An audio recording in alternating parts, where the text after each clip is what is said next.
ಆದಿಕಾಂಡ ಅಧ್ಯಾಯ 17. ಸುನ್ನತಿ ಒಡಂಬಡಿಕೆಯ ಸಂಕೇತ. ಅಬ್ರಾಮನಿಗೆ 99 ವರ್ಷಗಳಾಗಿದ್ದಾಗ ಸರ್ವೇಶ್ವರ ದರ್ಶನವಿತ್ತು ಇಂತೆಂದರು: ನಾನು ಸರ್ವಶಕ್ತ ಸರ್ವೇಶ್ವರ, ನೀನು ನನ್ನ ಸಮ್ಮುಖದಲ್ಲಿದ್ದು ನಿರ್ದೋಷಿಯಾಗಿ ನಡೆದುಕೊಳ್ಳಬೇಕು. ನಿನ್ನ ಸಂಗಡ ನಾನು ಒಂದು ಒಡಂಬಡಿಕೆಯನ್ನು ಮಾಡಿಕೊಳ್ಳುತ್ತೇನೆ, ನಿನಗೆ ಅಧಿಕಾಧಿಕವಾದ ಸಂತತಿಯನ್ನು ಕೊಡುತ್ತೇನೆ ಎಂದರು. ಅಬ್ರಾಮನು ಅಡ್ಡಬಿದ್ದು ಸಾಷ್ಟಾಂಗ ಪ್ರಣಾಮ ಮಾಡಿದನು.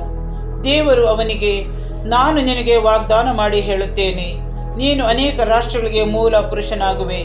ಇನ್ನು ಮುಂದೆ ನಿನ್ನನ್ನು ಅಬ್ರಾಮ ಎಂಬ ಹೆಸರಿರುವುದಿಲ್ಲ. ನಿನ್ನನ್ನು ನಾನು ಅನೇಕ ರಾಷ್ಟ್ರಗಳಿಗೆ ಮೂಲ ಪುರುಷನನ್ನಾಗಿ ನೇಮಿಸಿರುವುದರಿಂದ ನಿನಗೆ ಅಬ್ರಹಾಮ ಎಂಬ ಹೆಸರಿರುವುದು. ನಿನ್ನನ್ನು ಅತ್ಯಂತ ಫಲದಾಯಕ ಪುರುಷನನ್ನಾಗಿ ಮಾಡುತ್ತೇನೆ. ನಿನ್ನಿಂದ ರಾಷ್ಟ್ರಗಳು ರಾಜರುಗಳು ಉತ್ಪತ್ತಿಯಾಗುವರು. ನಿನಗೂ ನಿನ್ನ ಸಂತತಿಗೂ ನಾನು ದೇವರಾಗಿರುತ್ತೇನೆ. ಈ ನನ್ನ ಒಡಂಬಡಿಕೆಯನ್ನು ನಿನಗೋಸ್ಕರವೂ ನಿನ್ನ ಸಂತತಿಗೋಸ್ಕರವೂ ತಲಾಂತರದವರೆಗೂ ಚಿರ ಒಡಂಬಡಿಕೆಯಾಗಿ ಸ್ಥಿರಪಡಿಸುತ್ತೇನೆ. ನೀನು ಪ್ರವಾಸವಾಗಿರುವ ಈ ಕಾನಾನ್ ನಾಡೆಲ್ಲವನ್ನು ನಿನಗೂ ನಿನ್ನ ಸಂತಾನಕ್ಕೂ ಶಾಶ್ವತವಾದ ಸೊತ್ತಾಗಿ ಕೊಡುತ್ತೇನೆ. ನಾನು ನಿಮ್ಮ ಕುಲ ದೇವರಾಗಿರುತ್ತೇನೆ. ಇದಲ್ಲದೆ ದೇವರು ಅಬ್ರಹಾಮನಿಗೆ ಹೀಗೆಂದು ಹೇಳಿದರು: ನೀನು ಕೂಡ ನನ್ನ ಒಡಂಬಡಿಕೆಯನ್ನು ಕೈಗೊಂಡು ನಡೆಯಬೇಕು. ನೀನು ಮಾತ್ರವಲ್ಲ, ನಿನ್ನ ಸಂತತಿಯವರು ತಲಾಂತರಕ್ಕೂ ಅದನ್ನು ಕೈಗೊಂಡು ನಡೆಯಬೇಕು. ನೀನು ನಿನ್ನ ಸಂತತಿಯವರು ಕೈಗೊಳ್ಳಬೇಕಾದ ನನ್ನ ಒಡಂಬಡಿಕೆ ಇದ್ದು, ನಿಮ್ಮಲ್ಲಿ ಪ್ರತಿಯೊಬ್ಬ ಗಂಡಸಿಗೂ ಸುನ್ನತಿಯಾಗಬೇಕು. ನೀವು ನಿಮ್ಮ ಜನನಾಂಗದ ಮುಂದಗಲನ್ನು ಸುನ್ನತಿ ಮಾಡಿಸಿಕೊಳ್ಳಬೇಕು.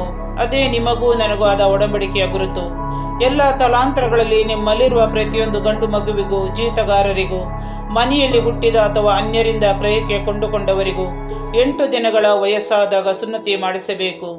ಮನೆಯಲ್ಲಿ ಹುಟ್ಟಿದವನೇ ಆಗಿರಲಿ, ಕ್ರಯಕ್ಕೆ ಕೊಂಡುಕೊಂಡವನೇ ಆಗಿರಲಿ, ಪ್ರತಿಯೊಬ್ಬನಿಗೂ ತಪ್ಪದೆ ಸುನ್ನತಿಯಾಗಬೇಕು. ನಾನು ಕೊಡುವ ಒಡಂಬಡಿಕೆಯ ಗುರುತು ಹೀಗೆ ನಿಮ್ಮ ದೇಹದಲ್ಲಿ ಇದ್ದು ಶಾಶ್ವತವಾದ ಒಡಂಬಡಿಕೆಯನ್ನು ಸೂಚಿಸುವುದು. ಸುನ್ನತಿ ಮಾಡಿಸಿಕೊಳ್ಳದ ಗಂಡಸು ನನ್ನ ಒಡಂಬಡಿಕೆಯನ್ನು ಉಲ್ಲಂಘಿಸಿದವನಾದ ಕಾರಣ ಅವನು ಕುಲದಿಂದ ಬಹಿಷ್ಕೃತನಾಗಬೇಕು. ದೇವರು ಅಬ್ರಹಾಮನಿಗೆ ಇನ್ನೂ ಹೇಳಿದ್ದು ಏನೆಂದರೆ, ನೀನು ಇನ್ನು ಮುಂದೆ ನಿನ್ನ ಹೆಂಡತಿಯನ್ನು ಸಾರಾಯಳು ಎಂದು ಕರೆಯದೆ ಸಾರಳು ಎಂದು ಕರೆಯಬೇಕು. ನಾನು ಆಕೆಯನ್ನು ಆಶೀರ್ವದಿಸಿದ್ದೇನೆ, ಆಕೆ ನಿನಗೊಬ್ಬ ಮಗನನ್ನು ಹೆರುವಳು. ನನ್ನ ಆಶೀರ್ವಾದ ಪಡೆದ ಆಕೆ ರಾಷ್ಟ್ರಗಳಿಗೆ ಮಾತೆಯಾಗುವಳು. ಆಕೆಯಿಂದ ರಾಷ್ಟ್ರಗಳು ರಾಜರುಗಳು ಉತ್ಪತ್ತಿಯಾಗುವರು. ಅಬ್ರಹಾಮನು ಅಡ್ಡಬಿದ್ದು ಸಾಷ್ಟಾಂಗ ಪ್ರಣಾಮ ಮಾಡಿದನು. ಆದರೆ 100 ವರ್ಷದವನಿಗೆ ಮಗ ಹುಟ್ಟುವುದುಂಟೆ? 90 ವರ್ಷದವಳಾದ ಸಾರಳು ಹೆತ್ತಾಳೆ ಎಂದು ಅಬ್ರಹಾಮನು ಮನಸ್ಸಿನಲ್ಲೇ ನೆನೆದು ನಕ್ಕು ದೇವರಿಗೆ, ಇಷ್ಮಾಯೇಲನು ಇದ್ದಾನಲ್ಲವೇ? ನಿಮ್ಮ ಸಮ್ಮುಖದಲ್ಲಿ ಅವನು ಬಾಳಿದರೆ ಸಾಕಲ್ಲವೇ ಎಂದನು.